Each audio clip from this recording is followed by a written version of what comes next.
জিতবে এবং একটা দেশের জন্য খুব গুরুত্বপূর্ণ জিতা হয়ে রয়েছে পাকিস্তানের জন্য, কারণ পাকিস্তান এর আগে খুব বাজেভাবে একটা ম্যাচ হেরে ফেলছে এবং প্রথম ম্যাচটাই পাকিস্তান হেরে ফেলছে, যার কারণে আজকে ইন্ডিয়ার সাথে তাদের জিততেই হবে।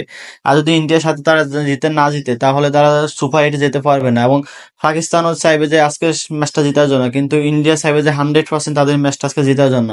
যদি ইন্ডিয়ার অতটা চাপ না, ইন্ডিয়া এর আগে ম্যাচটা জিতে ফেলছে, তারপর ইন্ডিয়া চাইবে যে তাদের মান সম্মান তাদের ইজ্জত বাঁচানোর জন্য এবং পাকিস্তানের বিরুদ্ধে হার জেতার জন্য।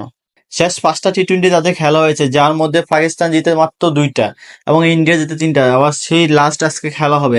অবশ্যই আজকে পাকিস্তান চাইবে জেতার জন্য, কারণ তাদের সুপার এইট নিশ্চিত করতে হলে পাকিস্তানকে অবশ্যই জিততে হবে এবং ইন্ডিয়াকে অবশ্যই জিততে হবে, কারণ ইন্ডিয়া চাইতেছে যে আন্তর্জাতিক খেলা এবং আন্তর্জাতিক ম্যাচ, যার জন্য ইন্ডিয়া চাইবে তাদের ইজ্জত মান ইজ্জত বাঁচানোর জন্য। তাই সর্বশেষ আজকে সুপার একটা ম্যাচ হবে এবং হাই ভোল্টেজ একটা ক্রিকেট খেলা হবে এবং হাই ভোল্টেজ ক্রিকেট খেলা দেখার জন্য হাজার হাজার কোটি কোটি মানুষ তাকিয়ে আছে রাত 8:30টার দিকে।